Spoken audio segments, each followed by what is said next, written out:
రాష్ట్రంలో పలు కేసుల్లో ప్రధాన నిందితులుగా ఉన్న వాళ్ళంతా విదేశాల్లో తలదాచుకుంటున్నారు. గొర్రెల స్కామ్, ఫోన్ ట్యాపింగ్ కేసులోని నిందితులు దుబాయ్, కెనడా, అమెరికాలో ఉన్నారు. నిందితులను విచారిస్తేనే కేసులు కొలికి వచ్చే అవకాశం ఉండడంతో వారిని ఇండియాకు రప్పించే ప్రయత్నం చేస్తున్నారు పోలీసులు.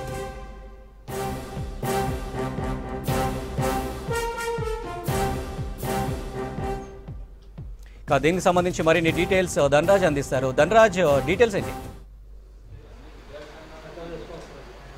అనిల్, తెలంగాణలో పలు కేసులలో మోస్ట్ వాంటెడ్గా ఉన్నటువంటి పర్సన్స్ అంతా కూడా విదేశాలకు వెళ్ళి తలదాచుకోవడం జరుగుతుంది. ఈ క్రమంలోనే పలు కేసులలో ప్రధాన నిందితులుగా ఉన్నటువంటి వీళ్ళంతా కూడా కొంతమంది చూసినట్టయితే దుబాయ్లోను, మరికొంతమంది చూసినట్టయితే అమెరికా, కెనడా పేర్లతోటి కూడా వీళ్ళు గత కొన్ని నెలల నుంచి కూడా విదేశాలలో తలదాచుకోవడంతో మొత్తం దర్యాప్తుకు సంబంధించినటువంటి అంశాలలో కొన్ని ఆటంకాలు ఏర్పడతా ఉన్నాయి. ప్రధానమైనటువంటి నిందితులుగా ఉన్న కొంతమంది నిందితులు చూసినట్టయితే తెలంగాణలో ముఖ్యంగా ప్రధానంగా చూసినట్టయితే ఈ మధ్య గొర్రెల స్కామ్లో చూసినట్టయితే 700 నుంచి 1000 కోట్ల రూపాయల మేరకు పెద్ద ఎత్తున భారీ కుంభకోణం జరిగింది. ఇలాంటి కేసులో చూసినట్టయితే మోస్ట్ వాంటెడ్గా ఉన్నటువంటి పర్సన్స్ చూసినట్టయితే సయ్యద్ ఇక్రముద్దీన్తో పాటుగాను లక్ష్మారెడ్డి, వీళ్ళు చూసినట్టయితే ఇక్రముద్దీన్ చూసినట్టయితే అతను దుబాయ్లో తలదాచుకోవడం జరిగింది. మరోవైపు చూసినట్టయితే లక్ష్మారెడ్డి ఇతను కెనడాలో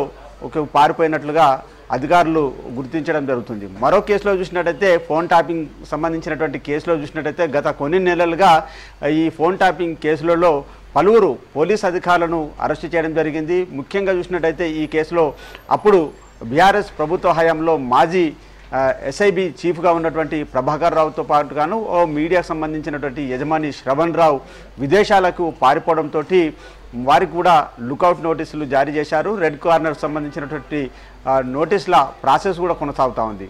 మరొక సంబంధించినటువంటి అంశం చూసినట్టయితే మరో కేసులో ఈ హైదరాబాద్లోని ప్రజాభవన్ వద్ద జరిగినటువంటి యాక్సిడెంట్కి సంబంధించినటువంటి కేసులో చూసినట్టయితే తన కొడుకును ఆ యాక్సిడెంట్ కేసు ఇష్యూ నుంచి తప్పించేందుకు గాను షకీల్ మొత్తానికి అక్కడ ఒక కుట్రకు పాల్పడి మొత్తానికి ఈ కేసును తారుమారు చేసేందుకు గాను కొంత కుట్రకోణం నడిపారనే వ్యవహారంలో అప్పుడు కూడా పోలీసులు ఆ కేసులో వివాదాలకు పాలై మొత్తానికి వాళ్ళంతా కూడా సస్పెండ్ అవ్వడం జరిగింది. అంటే ముఖ్యంగా చూసినట్టయితే తెలంగాణలో గొర్రెల స్కామ్లో చూసినట్టయితే 2 నిందితులు ఉన్నారు.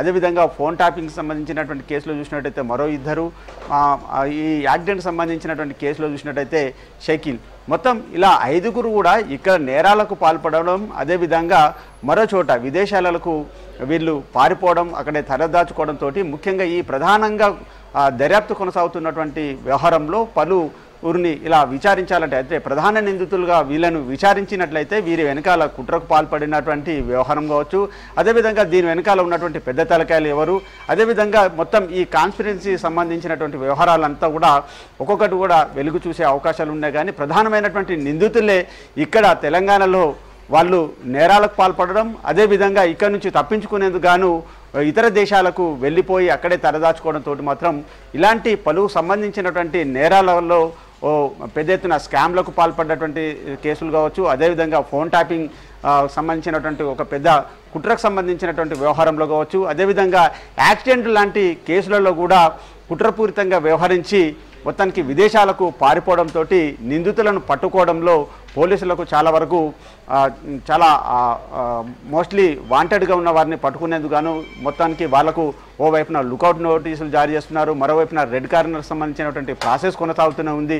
అయినప్పటికీ కూడా కొన్ని నెలలు గడుస్తున్నప్పటికీ ప్రధానమైనటువంటి నిందితులు తెలంగాణలో పలు చోట్ల కూడా నేరాలకు పాల్పడి విదేశాలలో కొంతమంది తలదాచుకుంటున్నారు. వారికి సంబంధించినటువంటి లొకేషన్లను కానీ లేకుంటే వారికి సంబంధించినటువంటి ఎక్కడ ఉన్నారు, ఏం సంబంధించినటువంటి విషయాలు ఇప్పటి వరకు కూడా ఎలాంటి రిప్లై రాకపోవడంతో ఇప్పుడు జరుగుతున్నటువంటి ముఖ్యంగా గొర్రెల స్కామ్ సంబంధించినటువంటి వ్యవహారంలో 1000 కోట్లకు పైగా కూడా ఈ ప్రధానమైనటువంటి అభియోగాలు ఉన్నటువంటి ఇక్రముద్దీన్ కావచ్చు, లక్ష్మారెడ్డి వీళ్ళంతా కూడా కాంట్రాక్టర్లుగా వ్యవహరించారు. అప్పుడు ఉన్నటువంటి గొర్రెలకు సంబంధించినట్టు ఎవరైతే లబ్ధిదారులు ఉన్నారో లబ్ధిదారులకు వెళ్లాల్సినటువంటి డబ్బులన్నింటిని కూడా ఇతరత్రకు సంబంధించినటువంటి ఖాతాలకు మళ్లింపులు చేసి కోట్లాది రూపాయలను అక్రమార్జనగా చేశారని వీరిపైన ప్రధానంగా లక్ష్మారెడ్డితో పాటుగాను ఇక్రముద్దీన్ పైన ప్రధానమైనటువంటి అభియోగాలు ఉండటంతో వీళ్ళు మాత్రం తెలంగాణ హైదరాబాద్ నుంచి విదేశాలలో పారిపోవడం జరిగింది. అయితే లక్ష్మారెడ్డి కెనడాకు పారిపోయినట్టుగాను, అదేవిధంగా ఇక్రముద్దీన్ చూసినట్టయితే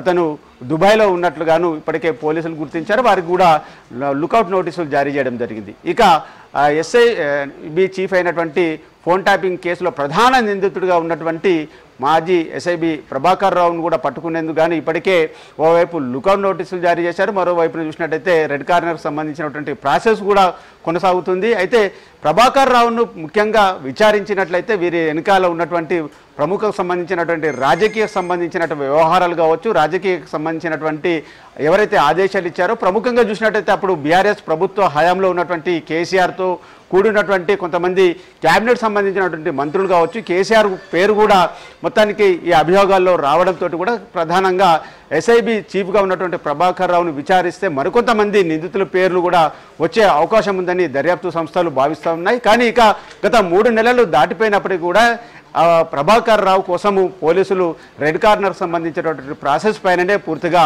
ఆధారపడడం జరిగింది. ఇక హైదరాబాద్ ప్రజాభవన్ సంబంధించినటువంటి మాజీ అంటే ఎమ్మెల్యేగా ఉన్నటువంటి బోధన్, ఎమ్మెల్యే ఉన్నటువంటి షకీల్ కొడుకును కూడా రాహిల్ను కాపాడుకునేందుకు గాను మొత్తానికి అప్పుడు కూడా మొత్తానికి ఈ యాక్సిడెంట్ జరిగినటువంటి క్రమంలో తండ్రి కొడుకులు ఇద్దరు పారిపోవడం జరిగింది. విదేశాల్లో అయినటువంటి దుబాయ్కి పారిపోయి ఆ తర్వాత తన కొడుకుని కొన్ని నెలల తర్వాత పంపించి కోర్టు ముందు లొంగిపోయేలా చేశారు. కానీ ప్రధానకు సంబంధించినటువంటి అభియోగాలు ఉన్నటువంటి షకీల్ కూడా ఇప్పటి వరకు దుబాయ్లోనే తలదాచుకోవడంతో ఆ కేసుకు సంబంధించి కూడా పూర్తిగా ఒక కొలికి రాలేకపోయింది. మొత్తం ఇలా చూసినట్టయితే ఇలాంటి అంటే తెలంగాణలో వివిధ ప్రదేశాలలో మొత్తానికి ఆర్థిక సంబంధించినటువంటి వైట్ కాలర్ అఫెన్స్లకు పాల్పడినటువంటి నిందితులంతా కూడా ఇక్కడ నేరాలు చేసి ఈజీగా ఎస్కేప్ అయ్యేందుకు మాత్రము ఇటు విదేశాలను ఎంచుకోవడం, చాలా వరకు పెద్ద పెద్ద స్కామ్లు కావచ్చు, చాలా వరకు ఈ తెలంగాణ ప్రభుత్వానికి మోస్ట్ వాంటెడ్గా ఉన్నటువంటి ఈ నేరాలు చేసినటువంటి నిందితులను విచారించాల్సినటువంటి పరిస్థితుల్లో నిందితులంతా కూడా ఇలా ఎస్కేప్ అయ్యి విదేశాల్లో తలదాచుకోవడంతో చాలా వరకు పోలీసుల దర్యాప్తు కూడా ముందుకు సాగట్లేదనే విషయాలు తెలుస్తూ ఉన్నాయి. మొత్తం మీద చూసినట్టయితే ప్రధానంగా ఈ లుకౌట్ నోటీసులు, రెడ్ కార్నర్ నోటీసుల పైననే పోలీసులు చాలా వరకు నిందితుల కోసం వెయిట్ చేస్తున్నటువంటి సిచ్యువేషన్ కొనసాగుతూ ఉంది. అనిల్.